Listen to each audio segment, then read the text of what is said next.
এই মা বোনদের দায়িত্ব যদি আমরা না নিই, তাদেরকে যদি আমরা ইসলামী শিক্ষায় সুশিক্ষিতা না করি, আমরা যদি তাদেরকে কোরআন এবং হাদিসের ওয়াজিব বিধানকে না শিখাই, তাদেরকে যদি আমরা পর্দানাশী না বানাই, তাদেরকে যদি আমরা ভালো ছেলের সঙ্গে তাদের বিয়ে না দিয়ে দিই, তাদের বিয়ে যদি আমরা মদখোর, জুয়াখোর, বিড়িখোর, তারিখোরের সঙ্গে আমরা যদি দিয়ে দিই, আল্লাহ তাআলা আপনাকে আমাকে জিজ্ঞাসাবাদ করবেন।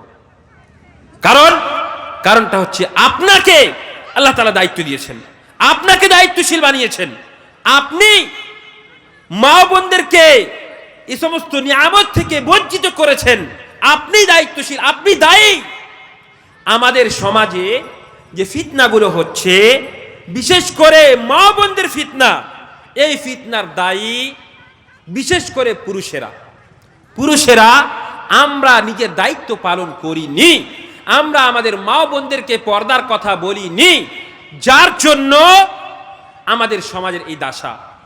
আমাদের সমাজ যদি ফিতনা মুক্ত সমাজ হয়, মানে আমাদের সমাজ যদি নারীর ফিতনা মুক্ত সমাজ হয়, তাহলে এই সমাজ থেকে ভালো সমাজ পৃথিবীতে আর কোন সমাজ হতে পারে না। নারীর ফিতনা মুক্ত সমাজ আমাদেরকে করতেই হবে। আজকে আমি ইনশাআল্লাহ তাআলা এই যে মা বোনদের ফিতনা হচ্ছে, এর বেশ কিছু কারণ রয়েছে। সেই কারণের মধ্যে কয়েকটা কারণ আমি বলবো আপনাকে ইনশাআল্লাহ। যেখানে আল্লাহ রাব্বুল আলামিন মা বোনদের ফিতনার কথা বলেছেন, তার পূর্বে কয়েকটা আয়াত আছে, যে আয়াতগুলোকে আমাদেরকে জানতে হবে। আল্লাহ রাব্বুল আলামিন কোরআনে কারীমের মধ্যে বলছেন,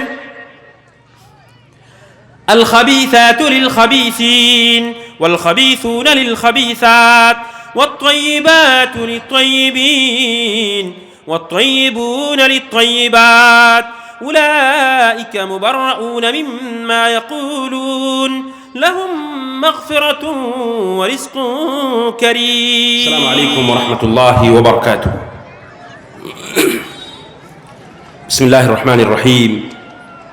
ইন্নাল হামদালিল্লাহি নাহমাদুহু ওয়া নাস্তাঈনুহু ওয়া নাস্তাগফিরুহু ওয়া নাউযু বিল্লাহি মিন শুরুরি আনফুসিনা ওয়া মিন সাইয়্যাতি আ'মালিনা।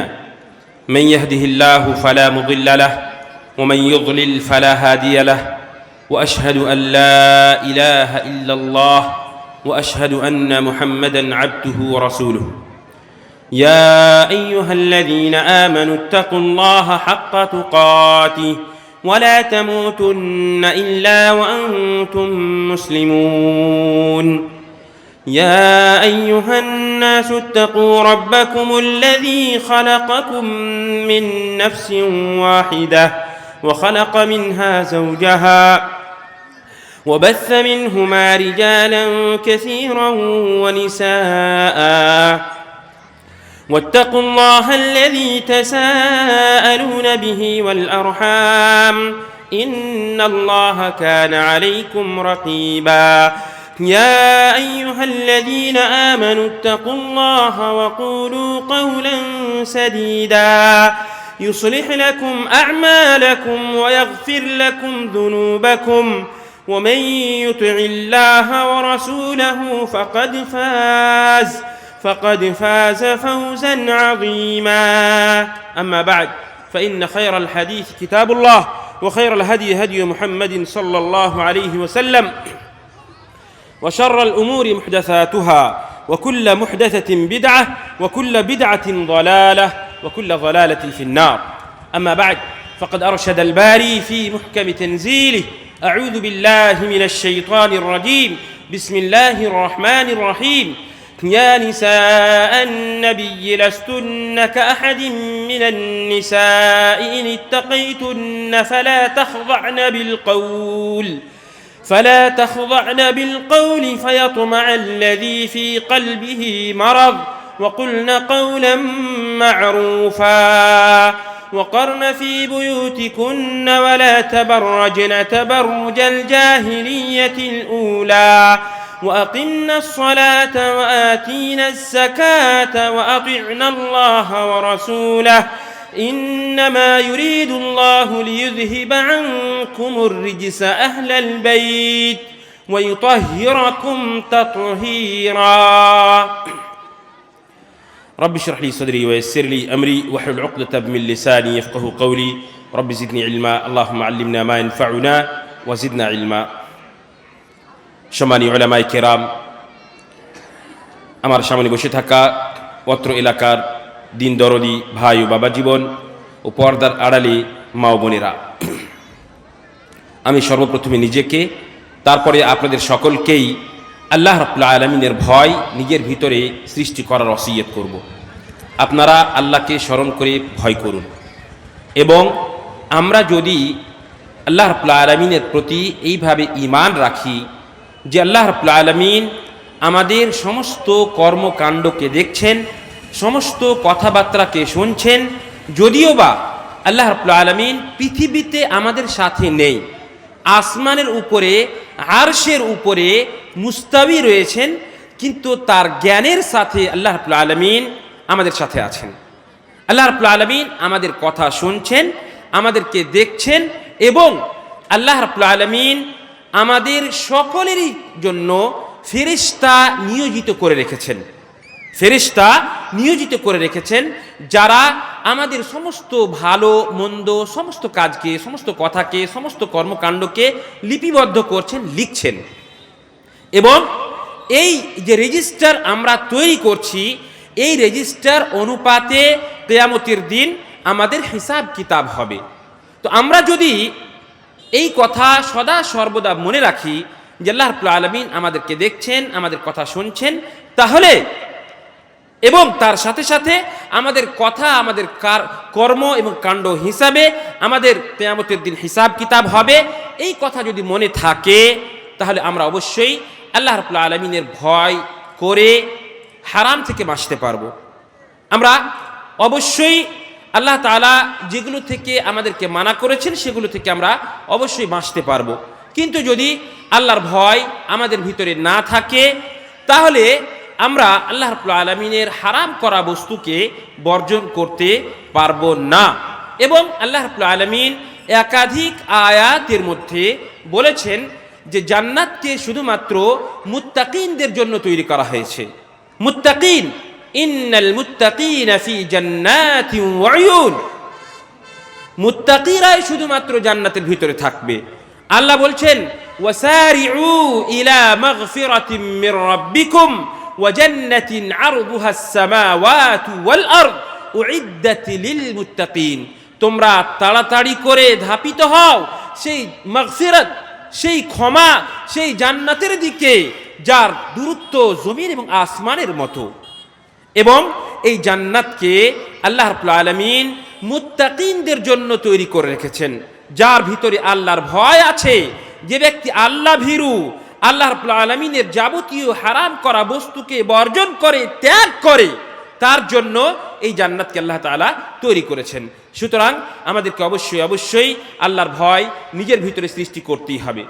সম্মানিত উপস্থিতি, আজকে ফজিলাতুল মুকরি শেখ কারি আবু তাহের হাফিজাহুল্লাহ, উনি এত সুন্দর এই দাওয়াতি সভা, মহতি জালসার আয়োজন করেছেন, কিন্তু দুর্ভাগ্যের বিষয় যে আমার সামনে মুষ্টিময় কিছু মানুষ বসে আছেন।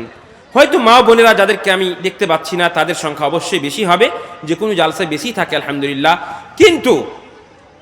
কিন্তু পুরুষদের সংখ্যা অত্যন্ত বেশি, অত্যন্ত হওয়া দরকার, পুরুষদের সংখ্যা বেশি হওয়া দরকার। কিন্তু দেখেন অনেকগুলো মানুষ হয়তো কোনো দোকানে বসে আছে, অথবা বাড়িতে এমনি হয়তো গল্প গুজব করছে, অথবা অন্য কোনো জায়গাতে আড্ডা মারছে, কিন্তু এখানে যে তার রুহের, তার আত্মার শুদ্ধিকরণ হবে, এখানে তার ঈমান বৃদ্ধি পাবে। এবং আমরা ডাকছি, এসো তোমরা জান্নাতের দিকে এসো, তোমরা আল্লাহর ক্ষমার দিকে এসো, তোমরা আল্লাহর বিধানের দিকে ফিরে এসো, আমরা তাদেরকে ডাকছি, কিন্তু তারা আমাদের ডাকে সাড়া দিচ্ছেন না। তার থেকে বড় হতভাগা আর কেউ হতে পারে না। কিন্তু আপনারা যারা উপস্থিত আছেন তাদের অত্যন্ত সম্মান এবং অত্যন্ত মর্যাদা রয়েছে, যে সম্পর্কে আমি একটা হাদিস বলে আমার মূল বিষয়ে আসবো ইনশাআল্লাহ তাআলা। রাসূলুল্লাহ সাল্লাল্লাহু আলাইহি সাল্লাম বলেন, মাজতামাআ কওমুন ফি বাইতিন মিন বুয়ুতিল্লাহ ইয়াতলুনা কিতাবাল্লাহ ওয়া ইয়াতাদারাসুনাহু ফীমা বাইনাহুম ইল্লা হাফাতহুমুল মালায়েকা ওয়া গাশিয়াতহুমুর রাহমাহ ওয়া নাযালাত আলাইহিমুস সাকিনাহ ওয়া যাকারাহুমুল্লাহু ফী মান ইনদাহু। সুবহানাল্লাহ। যে সমস্ত ব্যক্তিরা এইভাবে বসে কোরআন এবং হাদিসের চর্চা শুনে, আলোচনা শুনে, এবং বিশেষ করে যদি এই আলোচনাটা মসজিদে হয়, ফি বাইতিন মিন বুয়ুতিল্লাহ, তাহলে তার সম্মান, তার মর্যাদা আরো বেশি। রাসূলুল্লাহ সাল্লাল্লাহু আলাইহি ওয়াসাল্লাম এই সমস্ত লোকের সম্পর্কে বলছেন, ইল্লা হাফাতহুমুল মালায়েকা, ফেরেশতারা এই সমস্ত লোকের জন্য তাদের ডানাকে বিছিয়ে দেন। ওয়া গাশিয়াতহুমুর রাহমাহ, আমরা সকলেই আল্লাহ রাব্বুল আলামিনের দয়ার হিতাকাঙ্ক্ষী। আমরা সবাই চাই আল্লাহর রহমত, আল্লাহর দয়া, আল্লাহর অনুগ্রহ আমাদের প্রতি বর্ষণ হোক। যারা এখানে বসে আছে তাদের উপরে আল্লাহর দয়া বর্ষণ হয়। ওয়া নাযালাত আলাইহিমুস সাকিনাহ, আল্লাহর শান্তি এদের উপরে বর্ষণ হয়। আর এর থেকে বড় সম্মান এবং মর্যাদার বিষয় হচ্ছে ওয়া যাকারাহুমুল্লাহু ফী মান ইনদাহু। দেখেন তো আপনাদের কত সম্মান, কত মর্যাদা, যে আল্লাহ তাআলা আপনাদেরকে নিয়ে মালাই আ'লা, মানে আসমানের উপরে যে সমস্ত ফেরেশতারা আছেন তাদের সামনে আপনাদেরকে নিয়ে গর্ব করছেন, যে দেখো এই সেই জাতি যাদেরকে তোমরা সৃষ্টি করতে মানা করছিলে, কিন্তু এখন তারা বসে আমার যিকর আজকার করছে, আমার কথা শুনছে। সুতরাং আল্লাহ রাসূল সাল্লাল্লাহু আলাইহি ওয়াসাল্লাম অন্য হাদিসের মধ্যে বলছেন যে জিজ্ঞেস করে এরা কি চাইছে, এরা কেন এখানে বসে আছে? তো বললেন এরা চাইছে আল্লাহ রাব্বুল আলামিন যেন এদেরকে ক্ষমা করে দেন। অন্য এক হাদিসে আছে যে আপনারা যখন এখান থেকে উঠে যাবেন তো ফেরেশতারা বলবেন, কুমু মাগফুরাল লাকুম, তোমরা এখন এখান থেকে চলে যাও, আল্লাহ রাব্বুল আলামিন তোমাদের সমস্ত গুনাহকে ক্ষমা করে দিয়েছেন, মোচন করে দিয়েছেন। সুবহানাল্লাহ।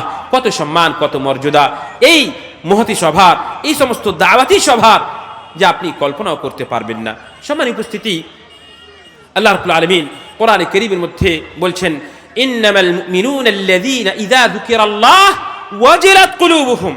এই জালসার উদ্দেশ্য দুটা, এই জালসা বা এই সম্মেলন এর উদ্দেশ্য দুটা। একটা হচ্ছে যে আর্থিকভাবে আর্থিক অনুদান নেওয়া, সহযোগিতা নেওয়া, ও তাআওয়ানু আলাল বির, নেকির কাজে সহযোগিতা করা, এটা একটা। আর দ্বিতীয় হচ্ছে আমরা মানুষ আমরা ভুলে যাই, আমাদের ঈমান দুর্বল হয়ে যায়। সারা বছরে এই গ্রামে যদি একটা জালসা হয়, এই জালসাতে যদি আপনারা আসেন আর এই জালসাতে মূল্যবান আলোচনা শুনেন, কোরআন এবং হাদিসের বক্তব্য শুনেন, তাহলে আপনার ঈমান বৃদ্ধি পাবে। আপনি যে হয়তো কোরআন থেকে, হাদিস থেকে, শরীয়ত থেকে, ইসলাম থেকে একটু দূরে সরে গিয়েছিলেন, আপনার মনে হয়ে যায়, রিভাইজ হয়ে যাবে, আবার আপনি একটা লাইনের উপরে, একটা পার্টির উপরে চলে আসবেন, যার মাধ্যমে আপনার জীবনটা অতিবাহিত হবে ইনশাআল্লাহ। তাই আল্লাহ বলছেন, ইন্নামাল মুমিনুনা আল্লাযীনা ইযা যুকিরাল্লাহ, মুমিন প্রকৃতভাবে তারাই যখন তাদেরকে আল্লাহর জিকির করা হয়, তাদের সামনে আল্লাহর জিকির করা হয়, ওয়াজিলাত কুলুবুহুম, তাদের হৃদয় অত্যন্ত কোমল হয়ে যায়, অত্যন্ত নরম হয়ে যায়। ওয়া ইযা তুলিয়াত আলাইহিম আয়াতুহু যাদাতহুম ঈমানা, এবং যখন কোরআন কারীমকে তাদের সামনে পরিবেশন করা হয়, যাদাতহুম ঈমানা, এদের ঈমান বৃদ্ধি পায়। ওয়া আলা রাব্বিহিম ইয়াতাওয়াক্কালুন, এবং এরা আল্লাহর প্রতি ভরসা করে। সম্মানিত উপস্থিতি, তাহলে বোঝা গেল যে আমরা আজকের এই জালসার মাধ্যমে আমাদের ঈমানকে প্রবল করতে চাইছি, আমরা আমাদের ঈমানকে বৃদ্ধি করতে চাইছি। আমরা যে সমস্ত কথাকে ভুলে গিয়েছিলাম সেগুলোকে স্মরণ করে আবার তার উপরে আমল করার জন্য এখানে আমরা উপস্থিত হয়েছি। আল্লাহ রাব্বুল আলামিনের কাছে দোয়া করি, আল্লাহ রাব্বুল আলামিন আমাদের সকলকে মুত্তাকি এবং পরহেজগার হওয়ার তৌফিক প্রদান করেন, আমিন। এবং আমরা যেন যে সমস্ত কোরআন এবং হাদিসের আলোচনা হবে সেগুলোকে নিজের জীবনে বাস্তবায়ন করতে পারি, তার তৌফিক প্রদান করেন, আমিন। সম্মানিত উপস্থিতি, আজকে আমি যে বিষয় নিয়ে বিশেষ করে আলোচনা করব সেটা হচ্ছে পর্দার বিধান। দেখেন, ইসলাম আসার পূর্বে মহিলাদের কোনো প্রকার সম্মান ছিল না। মহিলাদেরকে অসম্মানী করা হতো, তাদেরকে অপমান করা হতো, অপদস্থ করা হতো। এমনকি কোরআনে কারীমের মধ্যে আল্লাহ রাব্বুল আলামিন বলেন, ওয়াইযা বুশিরা আহাদুহুম বিল উনসা যাল্লা ওয়াজহুহু মুসওয়াদ্দা ওয়া হুয়া কাযীম। কাউরি বাড়িতে যদি কন্যা সন্তান জন্মগ্রহণ করত, মেয়ে জন্মগ্রহণ করত, আর সেই বাড়িওয়ালাকে বলা হতো যে তোমার বাড়িতে, মনে করেন যে বাড়ির লোকটা বাইরে আছে, বাড়িতে নেই, আর ওর বাড়িতে ওর মহিলার বাচ্চা হয়েছে, ওর স্ত্রীর বাচ্চা হয়েছে, তো সেই ব্যক্তিকে, সেই বাচ্চার পিতাকে যদি খবর দেওয়া হতো যে তোমার স্ত্রীর পেট থেকে কন্যা সন্তান জন্মগ্রহণ করেছে, তাহলে সে অত্যন্ত লজ্জিত হতো, সে নিজেকে অত্যন্ত অপমান অপদস্থ মনে করত, তার চেহারা অত্যন্ত বিকট হয়ে যেত, কালো হয়ে যেত। কেন? তারা চাইতো না যে তাদের বাড়িতে কন্যা সন্তান জন্মগ্রহণ করুক, তারা এটা চাইতো না। তারা চাইতো তাদের বাড়িতে ছেলে সন্তান জন্মগ্রহণ করুক। এমনকি এমনও সময় ছিল যে কাউরি বাড়িতে যদি কন্যা সন্তান জন্মগ্রহণ করত, তাহলে তাকে জীবদ্দশাতেই, জীবন্ত অবস্থায় সেই মেয়েকে মাটি খুঁড়ে পুঁতে দেওয়া হতো। এই জন্যই তো এটা আপনারা এটা মনে করবেন না যে কে জানি কেমন কথা, না, আল্লাহ কোরআনের মধ্যে স্বয়ং এই সম্পর্কে বলেছেন, ওয়াইযাল মাউউদাতু সুইলাত, মানে কিয়ামতের দিন সেই যে মেয়েটাকে তার জীবদ্দশাতেই মাটিতে পুঁতে দেওয়া হয়েছে, সেই মেয়েটাকে আল্লাহ রাব্বুল আলামিন জিজ্ঞাসা করবেন, তোমাকে কেন পুঁতে দেওয়া হয়েছিল, তোমাকে কেন পুঁতা হয়েছিল, মানে যে ব্যক্তি পুঁতেছিল তাকে জিজ্ঞাসা করবেন। মানে সে তার সঙ্গে খাবে, সে বড় হবে, তার সঙ্গে কার সঙ্গে বিয়ে দেবে না দিবে, নিজেকে অত্যন্ত লজ্জিত মনে করত, নিজেকে খারাপ মনে করত, তুচ্ছ মনে করত। এই ছিল ইসলাম আসার পূর্বে মানব জাতির অবস্থা। এমনকি এমনও ছিল যে কাউরি যদি স্বামী মারা যেত, তাহলে তার স্বামীর সাথে সেই পুরুষকেও, মানে সেই মহিলাকে, তার স্ত্রীকেও পুড়িয়ে দেওয়া হতো, অথবা মাটি দিয়ে দেওয়া হতো, অথবা তাকে আলাদা করে দেওয়া হতো। তার কোনো বিবাহের ব্যবস্থা হতো না। তার স্বামী মারা গেলে সে বেওয়া হয়ে গেল, তাকে আর বিয়ে করার কোনো মানুষ নেই, এই পরিস্থিতি হয়ে যেত। এমনকি তাকে আলাদা করে সমাজ থেকে সে আলাদা, সমাজের সঙ্গে তার কোনো সম্পর্ক থাকতো না। ইসলাম আসলো, ইসলাম আসার পরে আল্লাহ রাব্বুল আলামিন মা বোনদেরকে সম্মান প্রদান করলেন। আপনারা কিছুক্ষণ আগেই ফজিলাতুদ দুক্তুর আতিকুল্লাহ আল মাদানী হাফিজাহুল্লাহর মুখ থেকে মা বোনদের কি সম্মান, কি মর্যাদা এবং তাদের সঙ্গে কেমন ব্যবহার করা উচিত, এই সম্পর্কে আপনারা অবশ্যই শুনলেন। আলহামদুলিল্লাহ, সেগুলোর উপরে আমল করার চেষ্টা করবেন। এখন আবার আমি সেই কথাগুলো কি বলছি যে আল্লাহ রাব্বুল আলামিন ইসলামের মাধ্যমে মা বোনদেরকে সম্মান প্রদান করলেন।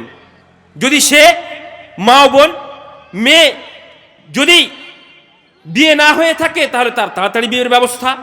যদি কোনো মহিলার স্বামী মারা যায়, তাহলে সেই মহিলার পুনরায় বিয়ের ব্যবস্থা, সেই মহিলার সম্মান এবং তার মর্যাদা, সমস্ত ব্যবস্থা ইসলাম করলে আলহামদুলিল্লাহ।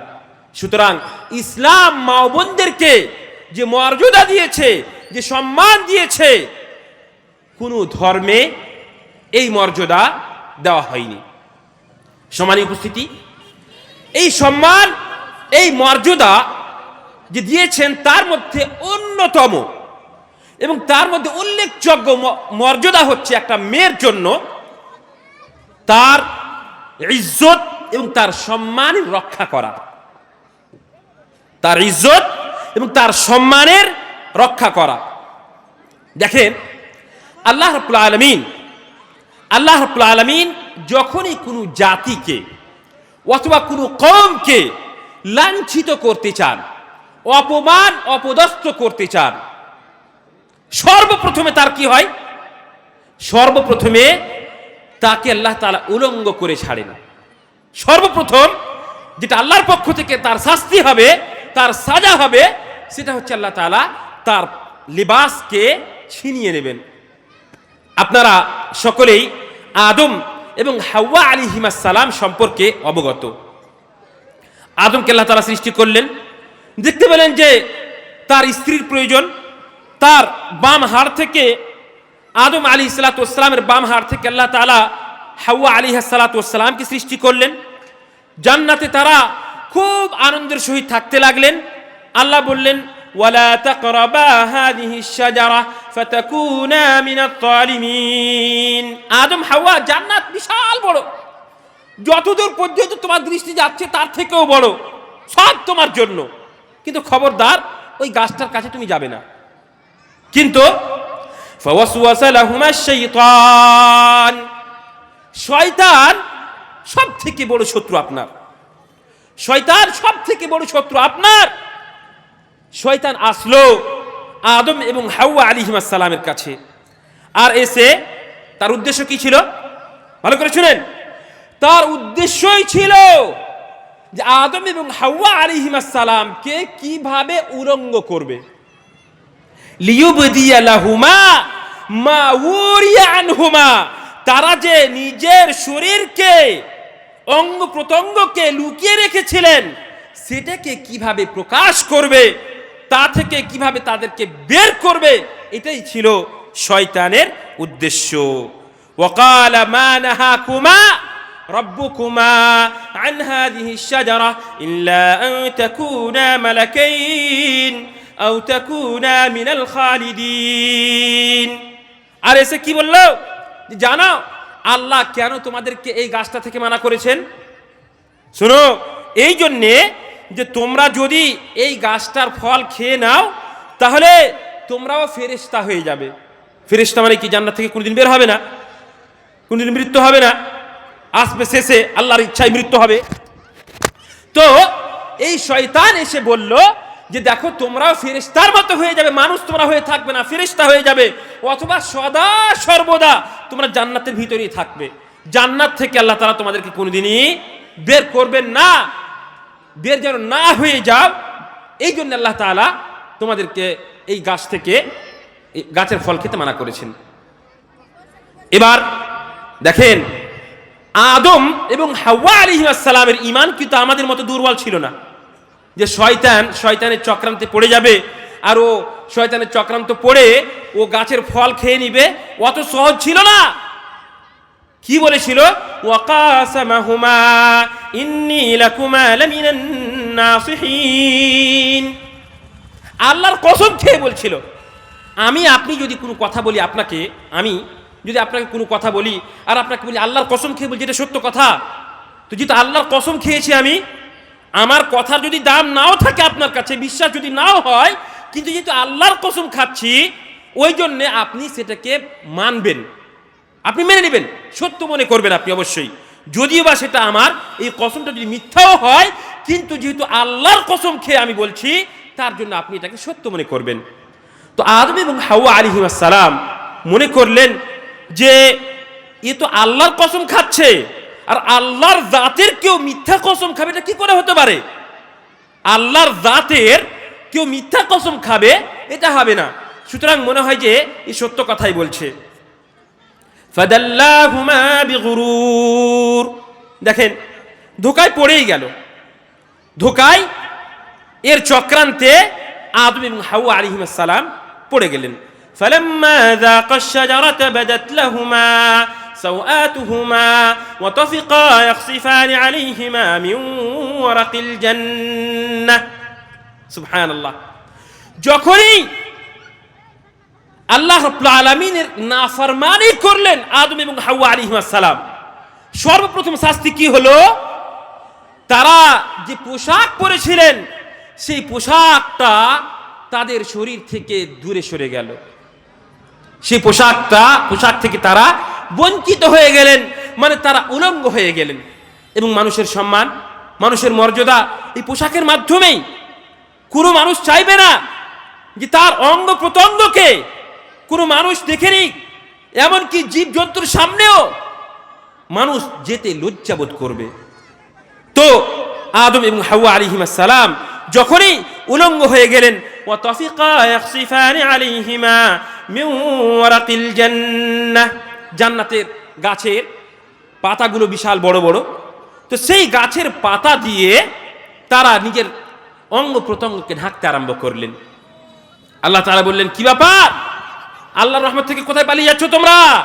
ওয়ানাদাহুমা রাব্বুহুমা আলাম আনহাকুমা আন তিলকুমা আশ-শাজারা ওয়া আকুল লাকুমা ইন্নাশ শাইতানা লাকুমা আদুউম মুবিন। আল্লাহ তাআলা আদম হাওয়াকে ডাকলে, আদম হাওয়া কোথায় যাচ্ছ, কোথায় যাচ্ছ? আমি কি তোমাদেরকে ওই গাছের ফল খেতে মানা করি নাই? আর তোমাদেরকে তো আমি বলেই দিয়েছিলাম যে আদম এবং হাওয়া, তোমাদেরকে আমি বলেই দিয়েছিলাম যে শয়তান সে হচ্ছে তোমাদের সব থেকে বড় শত্রু, এবং শয়তান চায় মানুষকে কিভাবে অপমান অপদস্থ করবে, মানুষকে কিভাবে লজ্জিত করবে, মানুষকে কিভাবে লাঞ্ছিত করবে, কিভাবে উলঙ্গ করবে, তার ইজ্জতকে তার করবে। এটাই তো শয়তানের লক্ষ্য এবং উদ্দেশ্য। কেন তুমি এই শয়তানের চক্রান্তে পড়ে গেলে? সম্মানিত উপস্থিতি, দেখেন আমাদের সকলের মাধ্যমে ভুল হতে পারে। আদম এবং হাওয়া আলাইহিস সালাম মানুষ ভুল করলেন, কিন্তু মানুষের মধ্যে সবথেকে ভালো মানুষ সেই কুল্লু বানি আদম খাত্তা ওয়া খায়রুল খাত্তাঈন আত-তাওয়াবুন। প্রত্যেকটা মানুষ গুনাহগার, তার মাধ্যমে ভুল হতেই পারে, কিন্তু তার মধ্যে দেখেন ওয়া খায়রুল খাত্তাঈন বলা হয়েছে, গুনাহগারীদের মধ্যে ভালো। মানে কোনো মানুষ যদি গুনাহ করে তাহলে আপনি তাকে বলবেন যে সেই লোকটা জাহান্নামে চলে গেল, অথবা তার সম্পর্কে আপনি সব থেকে নিকৃষ্ট অথবা খারাপ কোনো ধারণা রাখবেন আপনি না, এটা আপনার জন্য বৈধ নয়। সেই লোকটা যদি তওবা করে হয়তো আপনার থেকেও ভালো হতে পারে। কোনো মানুষ যদি ভুল করে নিয়েছে, কিন্তু ভুল করার পরে আল্লাহর কাছে রাতে উঠে সে যদি তওবা করে, কাঁদে, আল্লাহ রাব্বুল আলামিন তাকে যদি ক্ষমা করে দেন, তাহলে আমরা আপনারা যারা হয়তো প্রকাশ্যে ইবাদত করছি, আমাদের থেকে সেই গুনাহগারীটা বেশি উত্তম হতে পারে, ভালো হতে পারে। দেখেন আদম এবং হাওয়া আলাইহিস সালাম ইনারা সাথে সাথে তার গুনাহকে বুঝতে পারলেন, আর কি বললেন? ربنا ظلمنا أنفسنا وإن لم تغفر لنا وترحمنا لنكونن من الخاسرين। বললেন, হে আল্লাহ, হে আমাদের প্রতিপালক, আমরা আমাদের নফসের উপরে, আমাদের আত্মার উপরে অন্যায় করেছি, অত্যাচার করেছি। যদি আপনি আমাদেরকে ক্ষমা না করেন তাহলে আমরা ক্ষতিগ্রস্তের মধ্যে হয়ে যাব। এর মানে কি? আমাদের মাধ্যমে যদি কোনো গুনাহ হয়ে যায় তাহলে অবশ্যই সাথে সাথে আমাদেরকে তওবা করা দরকার, আমাদেরকে আল্লাহর দিকে ফিরে যাওয়া দরকার। এ থেকে আমরা বুঝতে পারলাম। এবং এই আয়াতের মাধ্যমে আমি যেটা বলতে চাইছি সেটা হচ্ছে যে শয়তান মরদুদ সব সময় চায় আপনাকে কিভাবে উলঙ্গ করবে, আপনাকে কিভাবে লাঞ্ছিত করবে। এটা হচ্ছে শয়তানের ইচ্ছা, শয়তানের আকাঙ্ক্ষা। আমি যদি আমাদের মা বোনদেরকে বেপর্দা বানাই, তাহলে এর মানে হচ্ছে যে আল্লাহর পক্ষ থেকে আমাদের উপরে এক প্রকার গজব চলে এসেছে। এটা মনে রাখতে হবে। আমাদের মা বোনেরা, আমাদের মেয়েরা, আমাদের সন্তান সন্ততিরা এরা যদি পর্দা না করে, বেপর্দা হয়ে ঘুরে বেড়ায়, তাহলে এর মানে হচ্ছে যেমন ভাবে আদম এবং হাওয়া আলাইহিস সালামের উপরে আল্লাহর পক্ষ থেকে শাস্তি স্বরূপ এই লিবাস পালিয়ে গিয়েছিল, চলে গিয়েছিল, সরে গিয়েছিল, তেমনি ভাবে হয়তো আমাদের মা বোনদের উপরে পৃথিবীতেই এভাবে শাস্তি চলে এসেছে। এটা আমাদেরকে মাথায় রাখতে হবে। সম্মানিত উপস্থিতি, মা বোনেরা এরা যে পর্দা করবে, তো পর্দাটা করাবে কে? এই সম্পর্কে আমাদেরকে অবশ্যই জানতে হবে। আল্লাহর রাসূল সাল্লাল্লাহু আলাইহি ওয়াসাল্লাম হাদিসের মধ্যে বলেন, আলা কুল্লুকুম রাইন ওয়া কুল্লুকুম মাসউলুন আন রাইয়াতিহি। ভালো করে কান খুলে শুনে নাও, তোমাদের মধ্যে প্রত্যেকটা মানুষ দায়িত্বশীল এবং আল্লাহ রাব্বুল আলামিন প্রত্যেকটা মানুষকে তার দায়িত্ব সম্পর্কে জিজ্ঞাসাবাদ করবেন। কুল্লুকুম মাসউল, প্রত্যেকটা মানুষ জিজ্ঞাসিত হবে, তাকে জিজ্ঞাসা করা হবে। সুতরাং মা বোনেরা, এরা হচ্ছে আমাদের নিকটে আমানত আল্লাহর পক্ষ থেকে। মা বোনেরা এরা হচ্ছে বিশাল বড় আমানত। এই মা বোনদের দায়িত্ব যদি আমরা না নিই, তাদেরকে যদি আমরা ইসলামী শিক্ষায় সুশিক্ষিতা না করি, আমরা যদি তাদেরকে কোরআন এবং হাদিসের ওয়াজিব বিধানকে না শিখাই, তাদেরকে যদি আমরা পর্দানাশী না বানাই, তাদেরকে যদি আমরা ভালো ছেলের সঙ্গে তাদের বিয়ে না দিয়ে দিই, তাদের বিয়ে যদি আমরা মদখোর, জুয়াখোর, বিড়িখোর, তারিখোরের সঙ্গে আমরা যদি দিয়ে দিই, আল্লাহ তাআলা আপনাকে আমাকে জিজ্ঞাসাবাদ করবেন। কারণটা হচ্ছে আপনাকে আল্লাহ তাআলা দায়িত্ব দিয়েছেন, আপনাকে দায়িত্বশীল বানিয়েছেন। আপনি মা বোনদেরকে এই সমস্ত নিয়ামত থেকে বঞ্চিত করেছেন। আপনি দায়িত্বশীল, আপনি দায়ী। আমাদের সমাজে যে ফিতনাগুলো হচ্ছে, বিশেষ করে মা বোনদের ফিতনা, এই ফিতনার দায়ী বিশেষ করে পুরুষেরা। আমরা নিজের দায়িত্ব পালন করিনি, আমরা আমাদের মা বোনদেরকে পর্দার কথা বলিনি, যার জন্য আমাদের সমাজের এই দশা। আমাদের সমাজ যদি ফিতনা মুক্ত সমাজ হয়, মানে আমাদের সমাজ যদি নারীর ফিতনা মুক্ত সমাজ হয়, তাহলে এই সমাজ থেকে ভালো সমাজ পৃথিবীতে আর কোনো সমাজ হতে পারে না। নারীর ফিতনা মুক্ত সমাজ আমাদেরকে করতেই হবে। আজকে আমি ইনশাআল্লাহ তাআলা এই যে মা বোনদের ফিতনা হচ্ছে, এর বেশ কিছু কারণ রয়েছে। সেই কারণের মধ্যে কয়েকটা কারণ আমি বলবো আপনাকে ইনশাআল্লাহ। যেখানে আল্লাহ রাব্বুল আলামিন মা বোনদের ফিতনার কথা বলেছেন, তার পূর্বে কয়েকটা আয়াত আছে, যে আয়াতগুলোকে আমাদেরকে জানতে হবে। আল্লাহ রাব্বুল আলামিন কোরআনে কারীমের মধ্যে বলছেন,